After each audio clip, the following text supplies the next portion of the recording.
Hey, it's Daniel from Subaru Season, and I recently had my CVT fluid, front differential and rear differential fluid replaced at the dealership. So in this video, I'm going to explain why I chose to have my vehicle serviced at the dealership, why I chose not to perform those services myself, the cost associated with having that done at the dealership, as well as what I noticed with my vehicle after having those services performed.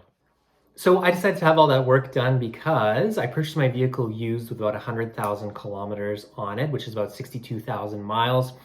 There was no service records provided to me, so I have no idea if the CVT fluid's been serviced or the front differential or rear differential.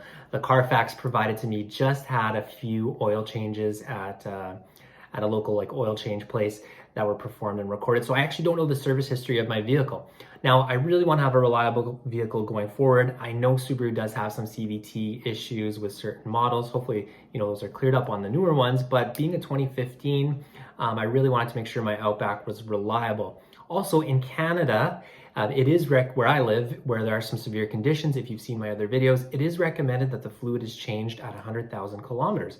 Now, I found that out when I realized my Subaru had an extended warranty on the transmission. It falls under that 2015 warranty enhancement, where they recommend having the CVT fluid serviced before 100,000 kilometers. I'm a big fan of servicing my own vehicle, but I'm also aware of some of my limitations as well. So when I do an oil change, obviously I feel comfortable. Other little jobs, swapping tires, wheels, those kinds of things I totally feel comfortable with. But then when I looked into how to replace the CVT fluid, it just seemed a little bit complicated to me. I also didn't have everything I needed. I only have 2 jack stands. I don't have 4, so I would have needed to purchase more jack stands.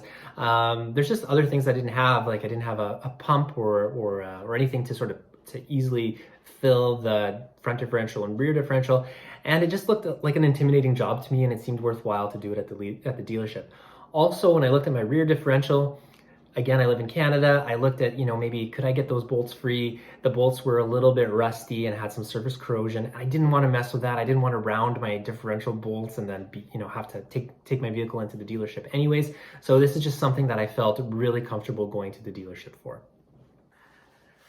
Also, I know there's a bit of a debate whether or not these fluids are lifetime fluids or not. In some cases, Subaru does claim that the CVT fluid is a lifetime fluid. Again, I'm just referencing back to the warranty enhancement program, where it says that it is recommended to have the CVT fluid replaced before 100,000 kilometers, which is 62,000 miles, under severe conditions, including the severe conditions I drive my vehicle in here in Canada. So that made it a no-brainer for me to pursue these services. So the cost of having this performed at my local Subaru dealership was $474.48 plus local sales tax, which is 12%. So that $474 in US dollars as of today with today's exchange rate is $354.62. And again, that seems pretty reasonable. I was charged 1.5 hours of labor plus the cost of the fluid. And overall, I felt that was fair, considering I've heard horror stories of people being charged, huge amounts of money to have their CVT serviced, or simply being discouraged from doing it here at their local dealership. Now, again, I felt it was important. There was no pushback when I asked to have the CVT fluid changed. They just said that it was fine. And now let's talk about what I noticed after having those services performed. So my vehicle had 116,000 kilometers before having the service. So I felt like it was due, it was time.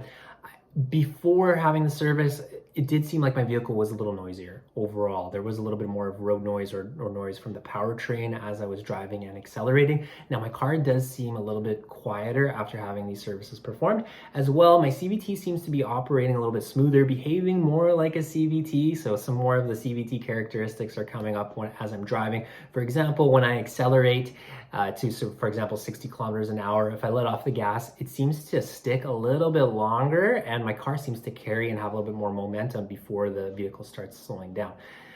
Is that as a result of the fluid change? I'm not sure, but that's the behavior I'm noticing. And again, it's just a lot quieter and a lot smoother. I know this might be like the person who gets an oil change done and then all of a sudden feels like their vehicle is a lot faster, and realistically nothing's changed. I don't know. Is it just me or is it just in my head? I don't know, but my car seems to be quieter, seems to be running a little bit smoother, and I can have that assurance that these fluids are going to be okay for the next little while. And overall, I think I got some good value at my local dealership, and I would recommend to have these services performed if you really want your CVT to be reliable. You don't want issues with your with your front or rear differential, because those services are costly. And I think if you can get a good deal at your dealership, it's a good idea to have these services performed, and it's just good preventative maintenance along with, you know, all the other things you would normally do with your Subaru.